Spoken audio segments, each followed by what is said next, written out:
The state of Minnesota has rested its case against Derek Chauvin. Now it is the defense's turn to call witnesses on day 12 of the high-stakes murder trial. The former Minneapolis police officer faces multiple charges, including murder and manslaughter, for the May 2020 death of George Floyd. Chauvin knelt on Floyd's neck, back, and side for more than 9 minutes during an arrest. The defense's first 2 witnesses were related to a May 2019 arrest in which Floyd allegedly ingested opioids. Scott Crichton was the arresting officer in that incident, while Michelle Mosang was the paramedic called by police to assist Floyd. The judge instructed the jury all testimony related to the 2019 arrest could only be limited to Floyd's physical well-being and not be used as evidence of his character. Here is some of the body cam footage in that incident. Okay, put him up on the dash. Put him on the dash. I'm not going to shoot you. Put your hands on the dash. Put your hands on the dash. The last time I'm going to tell you that. It's simple. And you can see there Officer Crichton lifting his weapon shortly after that confrontation began. The retired cop said the 2019 incident got heated quickly. The defense called Shawanda Hill, who was in the back seat of a car when Floyd was first approached by officers. She said Floyd fell asleep in the car prior to his arrest, but emphasized she did not notice anything abnormal about his behavior prior to that. How would you describe Mr. Floyd's behavior while inside of the Cup Foods? Happy, normal, talking, alert. Okay. Did he offer to give you a ride? Yes. A ride to wherever it was you were going? Okay. And so did you go to his car with him? Yes. Once you got into the car, did you observe any changes to his demeanor? When we were in the car for the first 8 minutes, we were talking and, hugging, talking about what we were about to do. And then I got a phone call. And so I was on the phone for the rest of the time until the little boys came to the car. He fell asleep at that time. Peter Chang, a Minneapolis Park police officer, also testified he was at the scene of the May 2020 arrest where George Floyd died. Chang claimed the bystanders near the incident made him worry about the safety of the officers. Did you notice anything in terms of the tone or tenor of the voices of those people? They were very aggressive. Yes, aggressive towards the officers, yes. Did the volume increase? Yes. Okay. And so how were you reacting? How were you splitting? How were you reacting to that? Yes, I was focused on the car, but then it distracts me, and I was concerned for the officer's safety too, so I just kept an eye on the officers and the car and the individuals. Dianis is the executive director of the Advancement Project's National Office, and she joins me now from Washington. Judith, welcome. Great to have you with us. So what was the defense's goal in detailing the incidents that occurred in the previous May 2019 arrest? Well, the defense right now is going to try to assassinate the character of George Floyd, even despite the judge's efforts to tell the jury that this is not about character. But what they are going to try and show is that he had drugs in his system, that he had a drug problem, that he had a prior experience where it escalated very quickly. But at the end of the day, what we know is that Derek Chauvin put his knee on the neck of George Floyd for an extended period of time, and we won't be able to get past all of the expert testimony that said that that is the thing that led to the death of George Floyd. And so the defense is doing its job to plant reasonable doubt, but there is overwhelming evidence,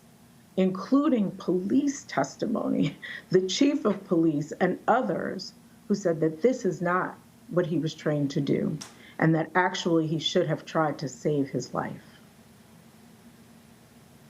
And why was the judge strict in limiting what the jury is allowed to take away from the testimony surrounding the 2019 arrest? Is it to address some of what you were just discussing? Yes, so the judges will limit the past action so that it's not the assassination of character, but more about did he take drugs and how was he acting as a result of those drugs is what he was trying to limit it to. But the average juror is going to look at a situation and still look at the character of the person and try and see whether or not there was a pattern.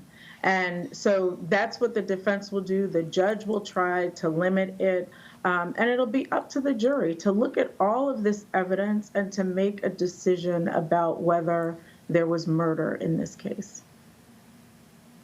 Right, and it seems that there's a weakness in the defense's argument, or it appears to me, because the crux of the defense's argument is that George Floyd was under the influence of drugs during the Chauvin arrest and died as a result of those drugs. But in showing this 2019 arrest, in which Floyd allegedly ingested drugs, was arrested and survived, doesn't that undercut the defense's argument about the 2020 arrest? Well, I mean, it definitely should, that he survived, you know, and we can't go back to that, right? Because George Floyd's not here to tell the story about what happened. And he's not here to tell us how many pills he took then. And actually, what is most important is that we have this situation that happened on May 25th, 2020, that led to his death. We have lots of camera footage. We have witnesses. And that is going to be the most important thing for this jury to understand and to take into evidence. And so these past acts really have to be very limited in the jury's consideration. And so what do you make of the other witnesses called today? Did any of them, in your view, help the defense's argument that Chauvin's actions were justified, or that his knee on Floyd's neck for over 9 minutes isn't what killed him? No, I mean, there ultimately is nothing that justifies someone putting their knee, especially a trained law enforcement officer, putting their knee on the neck of someone for 9 minutes and 29 seconds. And they put on a witness to say, well, you know, I was worried, because this is the other part of their defense, is that I was the other officer, Chang, who says, I was worried about the crowd. Anyone who's seen all of those videos knows that that crowd was nowhere near intervening in this situation, that they were not an angry mob that was about to take over the police and take them down. And so we see it. We are all witnessing it over and over again. And so the defense, try as it may, will not be able to overcome the witnesses and the testimony that shows that Derek Chauvin and what he did was a substantial reason for the death of George Floyd. And so what do you make of how the prosecution cross-examined the defense's witnesses? I mean, we saw a lot of these witnesses go through the trial pretty quickly today.